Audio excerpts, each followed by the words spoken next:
नमस्कार दोस्तों, इस वीडियो में आप हिंदी पेडागोजी के कुछ महत्वपूर्ण प्रश्नों की श्रृंखला देखने जा रहे हैं। हिंदी पेडागोजी सीरीज की ये प्रमुख 26वीं वीडियो है। अगर आप चैनल पर पहली बार विजिट कर रहे हैं तो इसको सब्सक्राइब करते हुए बेल आइकन को जरूर प्रेस कर लीजिएगा। चलिए दोस्तों, आज के इस महत्वपूर्ण वीडियो को शुरू करते हैं। पहला प्रश्न पूछा गया है, बच्चों द्वारा क्या को पढ़ने के प्रामाणिक स्रोत के रूप में देखा जाता है। देखिए, बच्चों के लिए कौन सा प्रामाणिक स्रोत है, ये हमसे पूछा जा रहा है। देखिए, प्रामाणिक स्रोत उसको कहते हैं जो कि बच्चे के स्थानीय परिवेश, स्थानीय भाषा से संबंधित हो। अब बच्चे को कहीं पर भी कोई पुस्तक दी जाती है पाठ्य पुस्तक पढ़ने के संबंध में, तो निश्चित तौर पर उसके परिवेश से जुड़ा हुआ वो पाठ्य पुस्तक होता है। बच्चे के जो सांस्कृतिक पृष्ठभूमि है, उस सांस्कृतिक पृष्ठभूमि को समाहित किए हुए वो पाठ्य पुस्तक होता है। यानी कि यहाँ पर प्रामाणिक स्रोत क्या हो जाएगा, पाठ्य पुस्तक हो जाएगा। देखिए, प्रामाणिक चीज़ें वो कही जाती है जो कि बच्चे के सांस्कृतिक भाषा को समाहित किए हुए हो। बाकी यहाँ पर देखिए, साहित्य की बात की गई है, तो हो सकता है कि साहित्य में विभिन्न प्रकार की नॉवल की जो हम लोग बात करते हैं वो अलग अलग लैंग्वेज की बात करता हो, बच्चे की स्थानीय लैंग्वेज की बात ना कर रहा हो, लेकिन जो बच्चों को पाठ्य पुस्तक पढ़ाया जाता है वो उनके ही लैंग्वेज में एक तरीके से होता है ताकि बच्चे कंफर्टेबली उसको समझ पाए। ठीक है, तो देखिए, आप विभिन्न प्रकार के नॉवल पढ़ते हैं, साहित्य पढ़ते हैं, तो उसमें क्या होता है, वो आपका अंग्रेजी में भी हो सकता है, किसी और लैंग्वेज में भी हो सकता है। लेकिन अगर बच्चों के लिए आप किताब खरीद रहे हैं, बच्चों के लिए जो पाठ्य पुस्तक चलाई जाती है किसी स्थानीय परिवेश में, वो उस लैंग्वेज में होती है जिसमें बच्चे कंफर्टेबल होते हैं, जो कि उनकी सांस्कृतिक पृष्ठभूमि से जुड़ी हुई भाषा होती है। ठीक है, तो यहां पर ये बिल्कुल पॉजिटिव हो जाएगा। साहित्य हमारा नहीं होगा, श्रुत लेख भी नहीं होगा। क्यों नहीं होगा? क्योंकि ये प्रामाणिक स्रोत के तौर पर नहीं देखा जा सकता, इसलिए क्योंकि जो चीज़ें लिखित तौर पर होती हैं उसे ही प्रामाणिक ज़्यादा माना जाता है। क्योंकि सुनकर लिखने में हो सकता है कि बच्चा इसमें स्पेलिंग गलत कर दे, या फिर सुनने के दौरान, श्रवण के दौरान बच्चा कुछ और सुन ले, तो यहाँ पर इसे प्रामाणिक नहीं माना जाता है। और पत्र की भी बात करूँ तो ये भी प्रामाणिक नहीं माना जाएगा। क्यों नहीं माना जाएगा? क्योंकि हो सकता है कि आप जिसको पत्र लिख रहे हैं वो औपचारिक भाषा का प्रयोग कर रहा हो। औपचारिक कहने का मतलब कि इंग्लिश का प्रयोग कर रहा हो, जो कि बच्चे के सांस्कृतिक पृष्ठभूमि से जुड़ा हुआ भाषा नहीं माना जाएगा। क्योंकि बच्चा जिस भी लैंग्वेज में सांस्कृतिक तौर पर अपने परिवेश में बचपन से सुनते आ रहा है, बोलते आ रहा है, उसी को हम लोग बच्चे की सांस्कृतिक सामाजिक भाषा के तौर पर देखते हैं, जो कि उसका प्रामाणिक स्रोत के तौर पर देखा जाएगा। और जो बच्चे किताब पढ़ते हैं वो उनके उसी भाषा में लिखी गई रहती है, इसलिए इसे प्रामाणिक स्रोत के तौर पर देखा जाएगा। पत्र यहां पर गलत हो जाएगा। एक ही विकल्प बच्चा ऑप्शन नंबर 2, पाठ्य पुस्तकों को पढ़ने के प्रामाणिक स्रोत के रूप में देखा जाता है। विकल्प नंबर 2 यहां पर बिल्कुल एप्रोप्रिएट जवाब हो जाएगा। अगला प्रश्न पूछा गया था, निम्नलिखित में से कौन सा भाषा सीखने के आकलन का सबसे प्रभावशाली उपकरण है। देखिए, हमसे पूछा जा रहा है सीखने का आकलन। सीखने का आकलन यानी कि ये माना जा रहा है कि बच्चा भाषा सीख चुका है, अब उसका केवल आकलन करना है। तो इस दौरान कौन सा आकलन सबसे एप्रोप्रिएट होगा जिसके माध्यम से बच्चे के भाषा का आकलन किया जा सकता है। ठीक है, यहाँ पर भाषा जो सीखने का काम था वो बच्चा सीख चुका है, भाषा सीख चुका है। अब एज ए टीचर हमें उसका आकलन करना है, असेसमेंट करना है, कौन सा उपकरण यहाँ पर प्रभावशाली होगा। चलिए, यहां पर देखिए, भाषा का जो उच्चतम उद्देश्य होता है वो ये होता है कि बच्चा उस भाषा में अपने आप को एक्सप्रेस कर पाए, अपने मौलिक विचारों को अभिव्यक्त कर पाए। और दो प्रकार के कम्युनिकेशन होते हैं, एक तो रिटन कम्युनिकेशन, दूसरा वर्बल कम्युनिकेशन, यानी बोल करके, जब हम लोग ओरल कम्युनिकेशन जिसे हम लोग बोल करके कम्युनिकेट करते हैं। तो इन दोनों में जो सबसे ज़्यादा एप्रोप्रिएट माना जाता है वो ओरल कम्युनिकेशन को माना जाता है, क्योंकि हम लोग हमेशा हर चीज़ लिख करके कम्युनिकेट नहीं कर पाएंगे। हाँ, ऑफिशियल चीज़ों को हम लोग लिख करके कम्युनिकेट जरूर करते हैं, लेकिन अपने दैनिक जीवन में हर चीज़, मैं किसी से बातचीत कर रहा हूँ तो क्या मैं लिख करके उनको पूछूंगा, लिख करके जवाब दूंगा? नहीं दूंगा। वहाँ पर ओरल कम्युनिकेशन ज़्यादा इंपॉर्टेंट होता है। इसलिए जो सीखने का आकलन है, भाषा सीखने का आकलन है, वो वाला विकल्प हमारा उत्तर ज़्यादा सही होगा, जिसमें बच्चा अपने दैनिक जीवन में उस भाषा का प्रयोग कर पा रहा है या नहीं, उसके माध्यम से उसका कहीं ना कहीं मूल्यांकन होना चाहिए। ठीक है, चलिए पहले विकल्प से शुरुआत करते हैं। कहा जा रहा है लिखित परीक्षा। लिखित परीक्षा एप्रोप्रिएट नहीं है। श्रुत लेख ये भी इंपॉर्टेंट नहीं है। दत्त कार्य ये भी इंपॉर्टेंट नहीं है। क्यों इंपॉर्टेंट नहीं है? क्योंकि मैं आपको पहले ही बता चुका हूं कि भाषा का जो उच्चतम उद्देश्य होता है वो ये होता है कि बच्चे अपने दैनिक जीवन में उस भाषा का प्रयोग कर पा रहे हैं या नहीं कर पा रहे हैं। ये हम लोग कैसे देख सकते हैं? जब हम लोग दो बच्चों को एक दूसरे से बातचीत करने के लिए बोलेंगे, नेचुरल इन्वायरमेंट देंगे कि आप इस टॉपिक पर एक दूसरे से बातचीत करिए अपने मौलिक विचारों का प्रयोग करते हुए, तो वहां पर एज ए टीचर हम उनको ऑब्जर्व कर रहे होंगे कि बच्चे उस भाषा का प्रयोग कर पा रहे हैं या नहीं दैनिक जीवन में। तो इसे ऑब्जर्व को ही अवलोकन कहा जाता है। यानी हम लोग ऑब्जर्वेशन के माध्यम से बच्चे का प्रभावशाली तरीके से आकलन कर सकते हैं कि बच्चा उस भाषा को सीखा है या नहीं। और इसी को कहते हैं सीखने का आकलन, यानी सीखना प्रक्रिया पूर्ण हो चुकी है, अब बच्चे का केवल आकलन होना है। तो हम दो बच्चे को आपस में बातचीत करा करके दैनिक जीवन के एक तरीके से व्यवहारिक पक्ष दे करके बच्चे का ऑब्जर्वेशन के माध्यम से उनका प्रभावशाली तरीके से असेसमेंट कर सकते हैं। विकल्प नंबर 4 यहां पर बिल्कुल एप्रोप्रिएट जवाब हो जाएगा। अगला प्रश्न पूछा गया था, निम्नलिखित में से कौन सा प्रामाणिक पठन सामग्री के उद्देश्य को प्राप्त करने में मदद करेगा। प्रमाणिक पठन सामग्री, फिर से वही प्रश्न आ गया जो पहला मैंने आपको प्रश्न दिखाया था। देखिए, प्रमाणिक पठन सामग्री उस सामग्री को कहते हैं जो कि बच्चे के सांस्कृतिक पृष्ठभूमि से जुड़े हुए भाषा की बात कर रहा हो। जैसे कि देखिए, और वो भी पठन सामग्री, यानी कि जो रिटन फॉर्म में हो, जिसे हम लोग पढ़ करके उसका अर्थ ग्रहण करें। यहां तक क्लियर? चलिए, इसी को ध्यान में रख करके उत्तर ढूंढेंगे। चौथा विकल्प दिया गया, अध्यापक द्वारा जापानी भाषा में लिखी गई कहानी का अंग्रेजी में अनुवाद। यहां पर देखिए, बच्चे की सांस्कृतिक पृष्ठभूमि, जरूरी नहीं है कि अंग्रेजी समझता हो बच्चा, जरूरी नहीं है कि जापानी भाषा समझता हो, तो ये बच्चे की सांस्कृतिक भाषा नहीं मानी जाएगी। बच्चा जो कुछ भी अपने स्थानीय परिवेश में बोल रहा है, जिसमें कंफर्टेबल है, वो उस भाषा में लिखी गई प्रमाणिक पठन सामग्री के तौर पर हम लोग देखते हैं। तो ये विकल्प गलत हो गया, हमारा उत्तर नहीं होगा। तीसरा देखिए, अपने फोन पर रिकॉर्ड की गई 2 मिनट की कोई वीडियो। यहां पर देखिए, मैं बोल रहा हूं कि पठन सामग्री की जब मैं बात करता हूं तो वो चीजें रिटन में होनी चाहिए जिसको पढ़ करके बच्चा अर्थ ग्रहण करे। यहां पर वीडियो रिटन में नहीं है। वीडियो तो आपका एक तरीके से मल्टीमीडिया में चला गया ना, रिटन फॉर्म थोड़ी है। तो ये हमारा उत्तर नहीं होगा। पहला देखिए, ध्वनियों की सूची, यानी कि जो अल्फाबेट्स होते हैं, जो वर्ण होते हैं, उनकी बात की जा रही है, तो ये भी हमारा उत्तर नहीं होगा, क्योंकि प्रमाणिक पठन सामग्री में पूरा लेख होता है, ना कि केवल ध्वनियां की। ये विकल्प केवल ध्वनियों की बात कर रहा है, केवल वर्णों की बात कर रहा है, इस वजह से निगेटिव हो गया, हमारा उत्तर नहीं होगा। एक ही विकल्प बचा, ऑप्शन नंबर 2 देखिए, किसी स्थानीय होटल की व्यंजन सूची। ये प्रमाणिक पठन सामग्री के तौर पर देखा जाएगा। विकल्प नंबर 2 यहां पर बिल्कुल एप्रोप्रिएट है। कैसे एप्रोप्रिएट है, इसको थोड़ा सा समझते हैं। देखिए, बच्चा जिस भी सांस्कृतिक पृष्ठभूमि में रह रहा होगा, वहां पर अगर कोई रेस्टोरेंट होगा, कोई ढाबा होगा, स्थानीय होटल होगा, तो वहां पर किसी व्यंजन, किसी खाने के डिश को क्या बोला जाता है, वहां के स्थानीय परिवेश को समझने, परिवेश में रहने वाले लोगों के समझने वाली भाषा को उस मेनू कार्ड में लिखा गया होगा। व्यंजन सूची यानी कि मेनू कार्ड आप समझ लीजिए। अब मान लीजिए वही डिश अगर चाइना में बन रही है, तो चाइना के स्थानीय क्षेत्र के हिसाब से वहां के मेनू कार्ड में लिखा रहेगा, और वहां पे जो डिश का नाम है वो इंडिया में यहां पर डिश का नाम नहीं लिखा रहेगा, भले ही वही डिश है। यहां पर स्थानीय लोगों के समझने के लिए उनकी भाषा में उस स्थानीय जगह पर उस डिश का क्या नाम है, उस स्थानीय भाषा से जुड़े हुए मेनू कार्ड में चीजें लिखी गई होंगी। यानी कि ये स्थानीय परिवेश से जुड़ा होता है, जो कि प्रमाणिक पठन सामग्री के तौर पर हम लोग देखते हैं। और ये किसी भी स्थानीय परिवेश में जो होटल होगा, जो स्थानीय होटल होगा, वहां की स्थानीय भाषा के में ही लिखा होगा। किसी दूसरे देश की या फिर किसी दूसरे राज्य की भाषा का इंपॉर्टेंस नहीं है, क्योंकि वहां के स्थानीय लोग ही वहां पर आकर के खाना खाएंगे, और इस वजह से वहां का स्थानीय जो भाषा होगा उसे ही हम लोग प्रमाणिक पठन सामग्री के तौर पर देखते हैं। ऑप्शन नंबर 2 बिल्कुल एप्रोप्रिएट है, यही इसका सटीक जवाब हो जाएगा। अगला प्रश्न पूछा गया था, किसी जटिल कथानक की संरचना को समझने के लिए कौन सा ऑनलाइन उपकरण विद्यार्थियों की सबसे अधिक मदद करेगा। जटिल कथानक कहने का मतलब कि कोई एक कॉन्सेप्ट है जो कि बहुत ज़्यादा कठिन है बच्चों के लिए, तो उसके लिए हमें क्या करना चाहिए। चलिए, पहले विकल्प से शुरुआत करते हैं। कहा जा रहा है, जटिल शब्दों को सरल शब्दों में बदल कर की गई कोई रिकॉर्डिंग। तो केवल रिकॉर्डिंग सुनकर के बच्चे के लिए कंफर्टेबल नहीं होगा, हमारा उत्तर नहीं है। दूसरा देखिए, किसी एक पाठ्य सामग्री को पठन के भिन्न भिन्न स्तरों के अनुसार बदल करके पठन सामग्री तैयार करना। अब ये जो कंटेंट था उसको ही बदलने की बात की जा रही है, भिन्न भिन्न स्तर पर। तो ये कहीं ना कहीं एक पाठ्य सामग्री जब भिन्न भिन्न स्तर पर हम लोग उसको बदल देंगे, तो वो एक दूसरे से अलग हो जाएगा, कोरिलेट नहीं करेगा।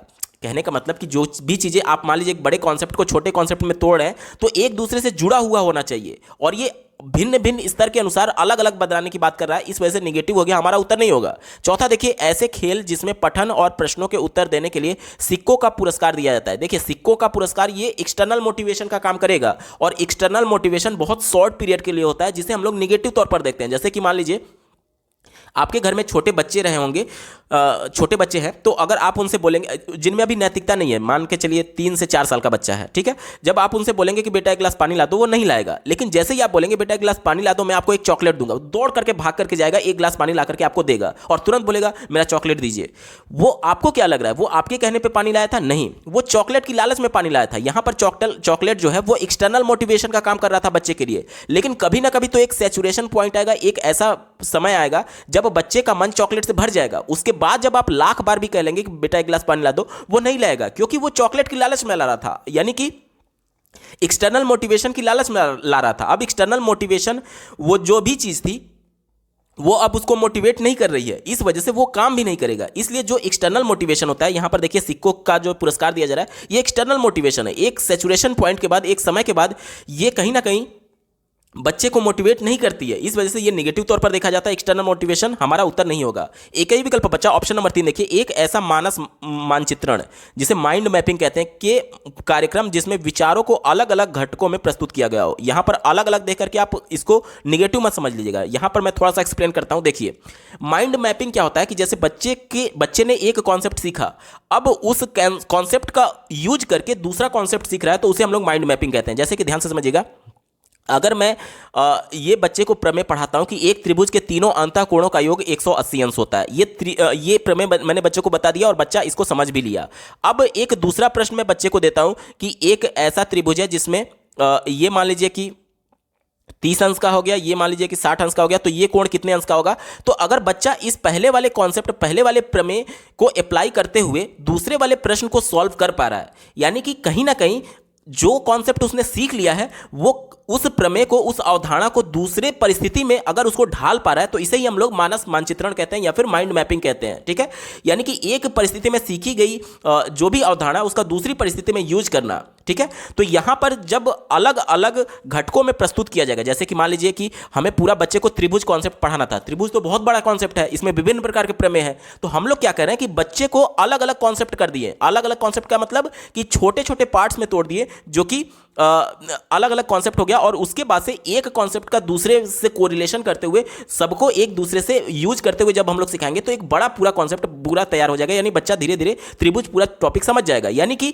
यहां पर अलग अलग घटकों में प्रस्तुत करने का मतलब सिर्फ इतना है कि जो कॉन्सेप्ट था, बड़ा कॉन्सेप्ट, उसको छोटे छोटे भागों में तोड़ करके अलग कर दिया गया, और उन सभी कॉन्सेप्ट को एक दूसरे से जोड़ते हुए कहीं ना कहीं एक अवधारणा जब बच्चा सीख लिया तो उसका दूसरे में प्रयोग करना है, दूसरा सीख लिया तो उसका तीसरे में प्रयोग करना है। तो इस तरीके से बच्चे को एक जटिल कथानक जो था उसको सरल तरीके से रिप्रेजेंट किया जा सकता है। विकल्प नंबर 3 यहां पर बिल्कुल पॉजिटिव है, यही इसका सटीक जवाब हो जाएगा। अगला प्रश्न पूछा गया था, एक विद्यार्थी ने 9 वर्ष के उत्सव आयोजन पर एक अनुच्छेद लिखा। देखिए उसने क्या पैराग्राफ लिखा है। 9 वर्ष के दिन मेरे परिवार और मेरे मित्रों को आखिरी घंटे गिनने के समय आमंत्रित किया। हम केक की दुकान पर गए और केक बनाने के लिए कहा। हम सजावट, खाने पीने की वस्तुएं भी लेकर के आए। मेरे पिता ने गुब्बारे फुलाए और मैंने घर सजाने में मदद की। हमारे मित्र रात्रि भोज के लिए आए और मध्य रात्रि तक रुके। अनुच्छेद लेखन के संदर्भ में विद्यार्थी को सर्वाधिक रूप से किस पर अधिक ध्यान देने के लिए कहना चाहिए। देखिए यहाँ पर बच्चे ने जो भी कहानी लिखा है वो डायरेक्टली कुछ भी ना, तो जो चीज़ें होती हैं जो कि एक लेख लिखने के दौरान जो भी चीज़ें प्रोसेस अप्रोच के तहत हम लोग गुजर रहे होते हैं, जिसमें पहले बच्चा एक तरीके से मानसिक उद्वेलन होता है, उसके बाद से चीज़ें वो आउटलाइन तैयार करता है, उसके बाद से ड्राफ्टिंग करता है, उसके बाद से फाइनल ड्राफ्टिंग करता है, और उससे पहले अगर ज़रूरत लगे तो उसे एडिट करना पड़ता है। यहाँ पर देखिए जो भी चीज़ें बच्चे ने लिखी है वो डायरेक्टली ही लिख दिया है, बिना कोई एक तरीके से सही से रिप्रेजेंट नहीं किया है। यानी कि यहाँ पर एडिट की आवश्यकता थी, एडिट करने की आवश्यकता थी कि जो ड्राफ्ट बच्चे ने तैयार किया उसमें एडिट करने की आवश्यकता थी, करेक्शन करने की आवश्यकता थी। तो एडिट या फिर करेक्शन को ही हम लोग संपादन कहते हैं। ठीक है, क्या कहते हैं? संपादन कहते हैं।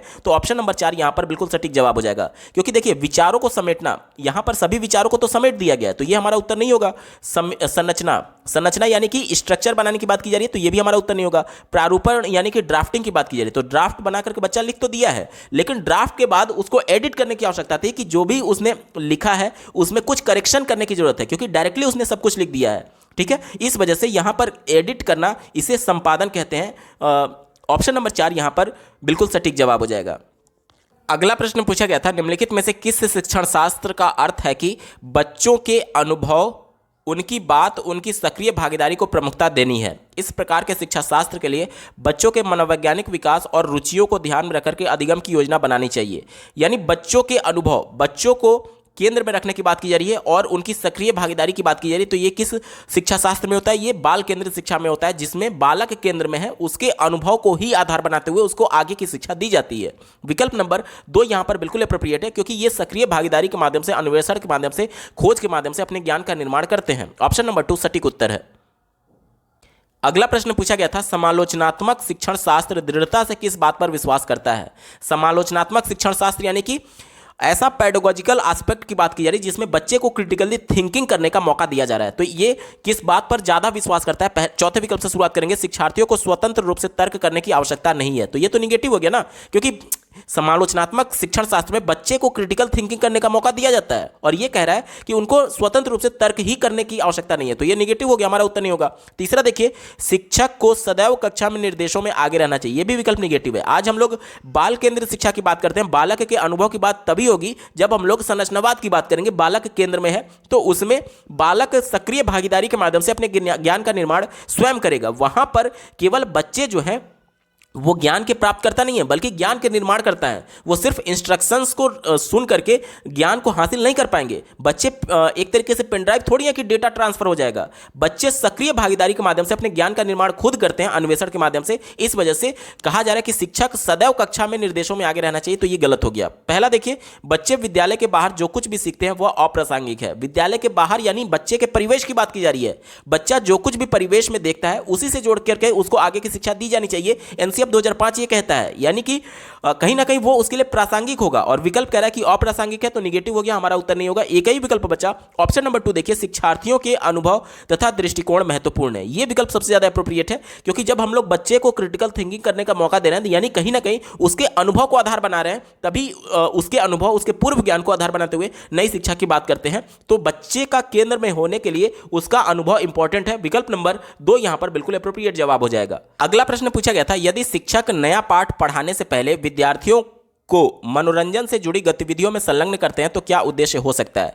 बच्चे को पहले मनोरंजन कराया जा रहा है, यानी थोड़ा सा कंफर्टेबल किया जा रहा है ताकि बच्चे के लिए चीजें बोझिल ना हो, बच्चा थोड़ा सा सहज महसूस करे, कंफर्टेबल फील करे पूरे इन्वायरमेंट में। क्योंकि समावेशी कक्षा होने की वजह से प्रत्येक बच्चा हो सकता है कि घर में कुछ इस प्रकार की स्थिति से आया हो जिससे उसका मन कहीं ना कहीं दुखी हो, और जो निगेटिव इमोशंस होते हैं, जो संवेग होते हैं, वो कहीं ना कहीं बच्चों के संज्ञान को नकारात्मक तौर पर प्रभावित कर सकते हैं। तो बच्चे को थोड़ा सा कंफर्टेबल फील कराना है, थोड़ा सा सहज महसूस कराना है। इसके लिए जरूरी यह है कि सभी बच्चे को इस प्रकार का माहौल दिया जाए ताकि वो थोड़ा खुशी का अनुभव करे, यानी बच्चा पॉजिटिव सोचने लगे। ठीक है, पॉजिटिव तरीके से उसमें पॉजिटिव ऊर्जा का संचार होने लगे। इसी को ध्यान में रखकर के उत्तर ढूंढेंगे। चौथा दिया गया, विद्यार्थियों का ध्यान हटाना। ये तो गलत है।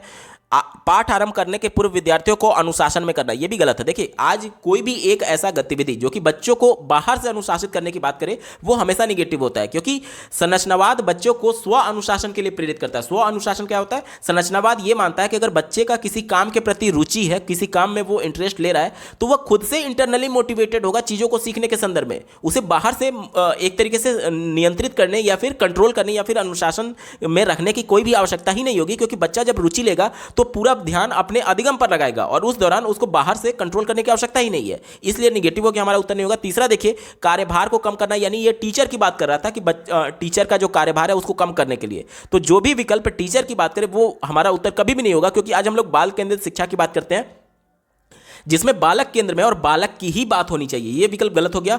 एक ही विकल्प बचा, ऑप्शन नंबर 4 देखिए, विद्यार्थियों में प्रोत्साहन और उत्साह का संचार करने के संदर्भ में, यानी बच्चे को थोड़ा सा कंफर्टेबल फील कराया जा रहा है ताकि बच्चे में पॉजिटिव एनर्जी आ जाए, क्योंकि जो इमोशंस होते हैं वो डायरेक्टली बच्चे के संज्ञान को प्रभावित कर रहे होते हैं। अब बच्चा जब थोड़ा सा कंफर्टेबल होगा, थोड़ा खुशी मुद्रा में आएगा, तो कहीं ना कहीं उसमें नए चीजों को सीखने के लिए उत्साह रहेगा। ऑप्शन नंबर 4 बिल्कुल अप्रोप्रिएट है, यही इसका सटीक जवाब हो जाएगा।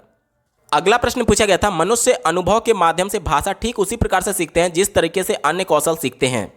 यह किस विचारक के सिद्धांत की ओर संकेत करता है? अपने अनुभव के माध्यम से बोला जा रहा है। अनुभव के माध्यम से यानी कि देखिए, यह सीधे तौर पर अनुभव की अगर बात की जाए तो एक ही व्यवहार को बार बार करने से संबंधित यह है।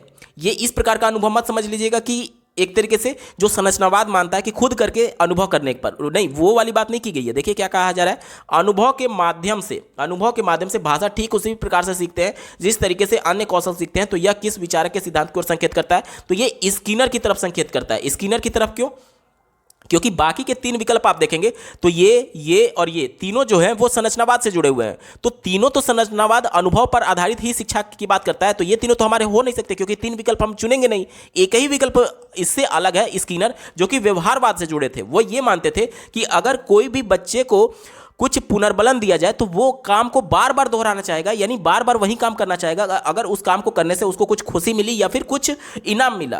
तो स्किनर मानते थे ये चीज, और ये कहीं ना कहीं तीन विकल्पों से अलग है। अब तीन विकल्प जो ऊपर वाले हैं वो हमारे संरचनावाद से जुड़े हुए हैं, तो संरचनावाद वाले तीनों विकल्पों को तो हम चुन नहीं सकते। इस वजह से हमारी मजबूरी ये है कि हम एक अलग वाले विकल्प के साथ जाएंगे जो कि ऑप्शन नंबर 4 में दिया गया है। यहां पर अनुभव का मतलब करके सीखने से नहीं है, यहां पर अनुभव का जो मतलब है वो कहीं ना कहीं एक तरीके से एक ही चीज को रिपीट करने से है कि जिस काम को करने से बच्चे को खुशी मिल रही है या फिर पुनर्बनल मिल रहा है वही काम वो बार बार दोहराना चाहता है। ये स्किनर का सिद्धांत है। ऑप्शन नंबर 4 यहां पर बिल्कुल एप्रोप्रिएट जवाब हो जाएगा। अगला प्रश्न पूछा गया था, रचनावादी कक्षा में शिक्षार्थी किस प्रकार से कार्य करते हैं। रचनावाद यानी संरचनावाद की बात कर रहा है। ले वाइगोत्स्की के सिद्धांत को और जीन पियाजे के सिद्धांत को ध्यान में रख करके उत्तर ढूंढेंगे। ले वाइगोत्स्की ये मानते थे कि बच्चे समूह में अंतःक्रिया के माध्यम से सीखते हैं, यानी अंतःक्रिया करेंगे तो कुछ ना कुछ हल्ला होगा क्लास में बातचीत के दौरान, तो इसी को ध्यान में रख करके उत्तर ढूंढेंगे। चौथा विकल्प दिया गया किसी भी प्रकार की अंतःक्रिया नहीं करते, तो ये तो निगेटिव हो गया। अंतःक्रिया ना करने की बात कर रहा था जो कि ले वाइगोत्स्की का सीधे तरीके से विरोध है। हमारा उत्तर नहीं होगा।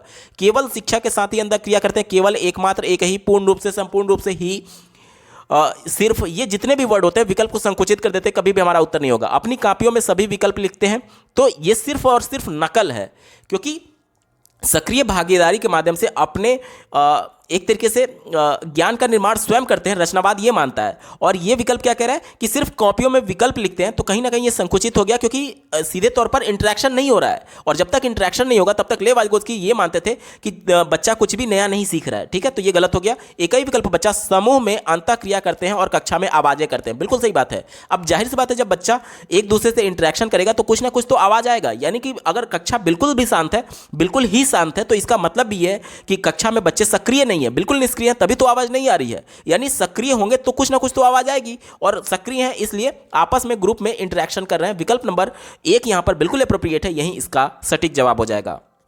दोस्तों, हिंदी पेडागोजी के महत्वपूर्ण प्रश्नों की ये श्रृंखला आपको कैसी लगी कमेंट के माध्यम से जरूर बताइएगा, क्योंकि आपका एक कमेंट मुझे मोटिवेट करेगा ऐसे महत्वपूर्ण वीडियो लाने के संदर्भ में। अगर आप सीटेट अपर प्राइमरी और प्राइमरी सभी शिफ्टों के कंप्लीट पेपर सोल्यूशन को डिटेल में देखना चाहते हैं तो इस वीडियो के समाप्त होने के बाद से इस वीडियो का डिस्क्रिप्शन जरूर चेक करिएगा। और अगर आप चैनल पर पहली बार विजिट कर रहे हैं तो इसको सब्सक्राइब करते हुए बेल आइकन को जरूर प्रेस कर लीजिएगा। इस वीडियो को देखने के लिए आपका बहुत बहुत धन्यवाद। भगवान करे आपका दिन शुभ हो।